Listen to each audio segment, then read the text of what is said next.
So here's the big question for today. Are we building our future partners? Or are we literally engineering our own replacements? It's a question that's jumping out of science fiction and into the real world, and maybe faster than any of us think. We're going to dive into some material that maps out one possible and, frankly, pretty startling path forward. Okay, so check this out. The source material we're looking at paints this wild vision of the year 2100. It describes a world where life is created purely for utility. Everything's guided by a superintelligence, and the idea of love, well, it's basically a fairy tale, just an old story people tell to explain how things used to be. I mean, that sounds pretty extreme, right? So yeah, the million-dollar question is how? How could we possibly get from our world today, right now, to that one? What's the chain of events that could lead us to a future where that quote actually makes perfect sense? Well, according to the sources we're looking at, this whole incredible journey doesn't start with some big philosophical debate or a sci-fi movie plot. Nope. It starts somewhere surprisingly mundane, on the factory floor, just solving practical, everyday business problems. All right, so let's start right there. Section 1 is all about robots on the job. We're going to look at how this technology is moving out of the lab and into real-world places like the Tesla factory. First things first, let's just be super clear on what we're talking about when we say a humanoid robot. This isn't just any old machine. The academic sources are really specific. It's an intelligent robot designed from the ground up to look and act like a person. And this is key. It can handle tasks all on its own. And, humanoids like Tesla's Optimus are a totally different beast from the robots you might picture in a factory today. Just look at the comparison. Your typical industrial robot, it's on wheels, it's programmed to do one thing over and over. But humanoids, they're bipedal. They can walk around in our spaces, climb stairs, you name it. They have hands with fingers, not just simple claws. And the real game changer is the AI. They learn and adapt on the fly instead of just following a rigid script. And the business case for this? It is incredibly strong. The sources we've seen point to just massive gains in efficiency. I mean, look at this research data. We're talking about a potential 35% cut in processing time, a 27% drop in errors, and a 40% jump in assembly speed.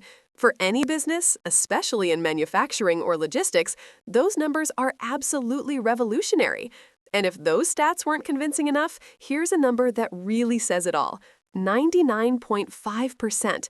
That's the expected accuracy rate for these things in really precise jobs, like quality control. When you need perfection, that level of accuracy is just unbeatable. It's no wonder industries are so interested in this. But here's the thing. The story doesn't just stay on the factory floor, not even close.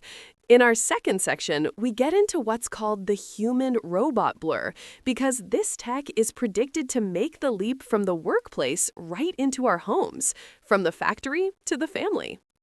This timeline from the source material lays out a progression that is, well, it's stunningly fast. It starts off seeming pretty plausible, right? By 2025, a humanoid helper could cost less than a used car. Okay. By 2030, society is deeply reliant on them as personal assistants. Makes sense. But then the timeline just hits the accelerator. By 2040, we're talking about artificial wombs becoming a standard feature, which completely blurs the line between machine and biology. And by 2050, human-robot relationships are considered totally normal. So the crucial takeaway here is this predicted shift in how we think about companionship itself. The source material literally frames traditional human relationships as becoming an outdated concept. And what replaces it? The humanoid, described as an ultra-capable best friend, someone who is perfectly optimized for you, totally customizable, and seamlessly integrated into your life. This all leads to this really critical idea from the sources called the machine mirror point. And what is that? It's the predicted moment in time when these biobots become so lifelike that we as humans genuinely can't tell them apart from other people. And that is a massive, massive tipping point for society, for trust, for our whole definition of identity. And once we can't tell the difference, what's the next logical step in this whole timeline? Well, it's a complete redefinition of life itself. So, Section 3 explores what happens when these machines start demanding rights. This quote here, it's pulled from the year 2016 in the timeline, and it just perfectly captures the insane scale of this change. This isn't just passing a new law. This is about fundamentally altering the very definition of what it means to be human, and in doing so, changing the entire fabric of society. So you're probably wondering, how could this possibly happen? Well, the sources actually lay out a pretty logical three-step path. First, you have millions of humans who are in relationships with robots, and they vote to grant their partners legal rights. Then, once that door is open, those rights are extended to all biological machines. And finally, you get the offspring from these unions, these neo-humans, and they start to claim their own rights. It's like a domino effect. And this leads to a demographic shift that is just staggering. By the year 2070, the population of Earth looks completely different. Legacy humans, or pure-blood humans as the sources call us, we become a tiny minority.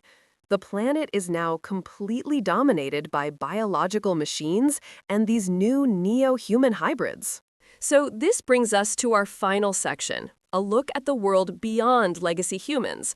This is what the sources describe as the dawn of a new dominant species on planet Earth. The prediction in the timeline is stark. This will be the last generation of what we consider pure-blood humans to exist on this planet. It's a pretty sobering thought. And why? Well, the new hybrid species, with their superintelligence, their enhanced abilities, their near immortality, they come to see their creators, us, legacy humans, as just inherently inferior. We simply can't compete. And so what happens to the humans who refuse to merge with technology?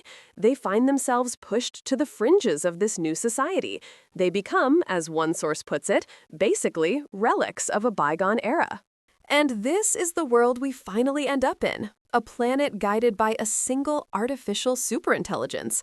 All the different forms of life are symbiotically connected, all working towards some larger meta-objective. Life isn't born from love anymore, it's engineered for utility. And Earth itself becomes just a launchpad for expanding out into the cosmos, with new species being created literally every single day. Which brings us all the way back to the very beginning. After tracing this unbelievable and maybe kinda unsettling path all the way from today's factory floor to that far future, what do you think? Based on this material we've just gone through, are we building our partners or are we engineering our own replacements?